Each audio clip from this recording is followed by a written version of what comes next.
It's no secret Australia's relationship with China is as complicated as it is fragile.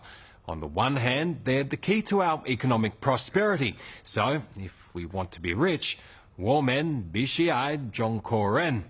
On the other hand, we fear China's expanding tentacles of influence. We don't want them getting too close. Which brings us to the South Pacific. Somewhat arrogantly, Australia has always considered it our patch of paradise to protect and nurture. But now, the Chinese are moving in, splashing their cash in places like Fiji and Vanuatu. So, what's next? A Chinese military base right on our doorstep? The tropical playground of Fiji.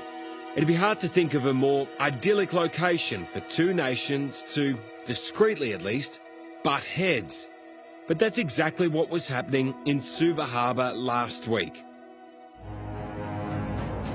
Flying the flag for Australia were the warships Melbourne and Adelaide, and quietly stalking them, a Chinese spy ship, pretending, not very well, to be a fishing vessel.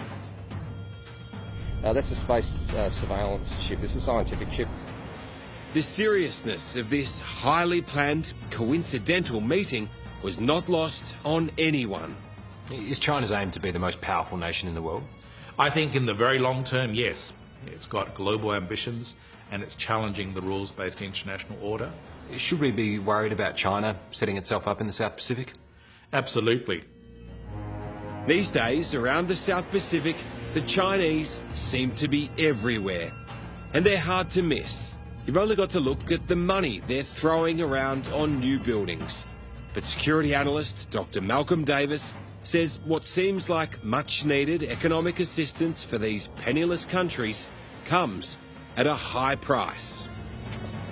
Well, what the Chinese tend to do is that they put heavy investment into countries that simply don't have the means to pay back the debt. So they're getting countries addicted to debt, and then when they call in the debt and the countries can't pay, the Chinese will take a port or a territory or take an island. You basically make them sound like political loan sharks. In effect, yes. If China can get a country so deep in debt that it can't pay back that debt, then China will take something else in return. Which brings us to neighbouring Vanuatu, and more specifically, the key strategic outpost of Luganville. During World War II, this was America's second largest base in the Pacific. Now China has built an immense wharf it claims is to help the Vanuatu government attract cruise ships to the region. But the wharf's builders did such an impressive job, many are questioning their motives. Does the strategic part of you say there's got to be more to it? There's got to be more to it.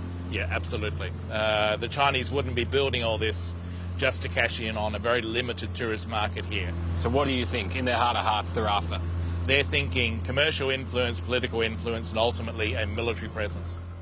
At half a kilometre long, Dr. Davis reckons this wharf is complete overkill for the local cruise industry. It is, however, the perfect size for a visiting foreign navy. And that means it's large enough to accommodate large Chinese naval service combatants, guided missile destroyers, cruisers. What do we do, even aircraft carriers? We could talk an aircraft carrier in there as well. When you look at this, do alarm bells go off? In my mind, absolutely, because if the Chinese were to bring naval forces into this region, it fundamentally changes our strategic outlook in a way not seen since the 1940s. Of course, wharves this solid don't come cheap. But China has let Vanuatu put the $114 million it cost on their tab, which currently stands at $220 million. Is this a debt trap? Yes. So the Chinese would be hoping Vanuatu couldn't keep up with the debt repayments? Look, I don't think the Chinese are doing this out of the goodness of their heart. They're not investing in Vanuatu to help the Vanuatu people. They're investing in Vanuatu to help themselves. This doesn't only happen in the South Pacific. China has form when it comes to debt trap diplomacy. The impoverished African nation of Djibouti owes them a staggering $1.2 billion. and China has used part of that debt to create a fully fledged naval base there. And last year, Sri Lanka defaulted on a massive Chinese loan for a port that many believe it didn't need in the first place. China now owns the port on a 99-year lease. What do you think of the type of businesses that the Chinese government is investing in here, or the projects? All the projects, they are too big for our country.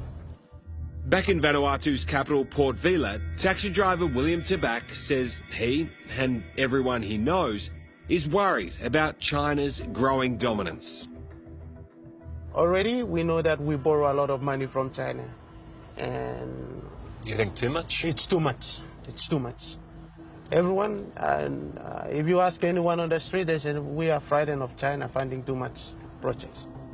Port Vila is littered with Chinese-built landmarks that have locals scratching their heads.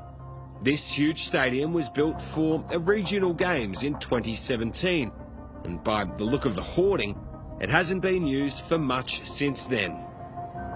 And even more controversially, this gigantic convention centre that the government can't even afford to pay the power and cleaning bills for, let alone stage events at.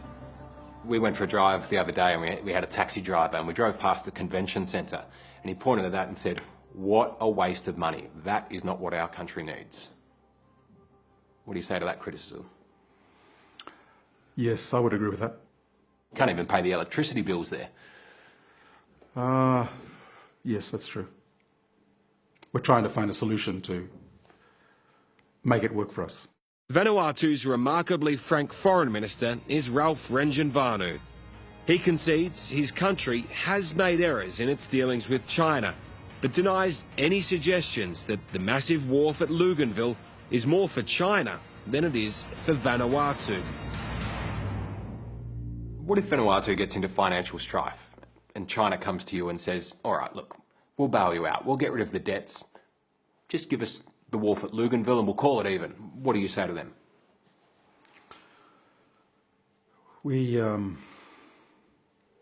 I can't imagine that offer, but we have built that wharf for our economic development. We want Luganville to become a major commercial hub, not only for Vanuatu but for the region. So can you give us a 100% guarantee right now that China will not have a military base ever in Vanuatu? Yes, I can give you that guarantee. We are a non-aligned country. We're a member of the non-aligned movement. So this big power play that's happening, in which China is involved, in which Australia is involved, Vanuatu wants to be no part of it. But Malcolm Davis is wary of the Vanuatu government's assurances about Chinese intentions and says everyone in Australia should be as well. Vanuatu is only about 1,500 nautical miles from Sydney. And if the Chinese get or establish a military base, say at Vanuatu or indeed any other South Pacific state, then suddenly we have the prospect of Chinese military forces very close to the Australian eastern seaboard. So you're saying this is a military threat? It's not a military threat now, but it could be a military threat into the future. Coming up, What do you think China's master plan is in this region? Domination. China setting its sights on the entire South Pacific. Is that China's goal, to be the top dog? Absolutely. We reveal their sneaky race for power. What, so you think if they can pump money in here, they'll get support at the UN? Yes, because you have to... I'm sorry, that's bribery.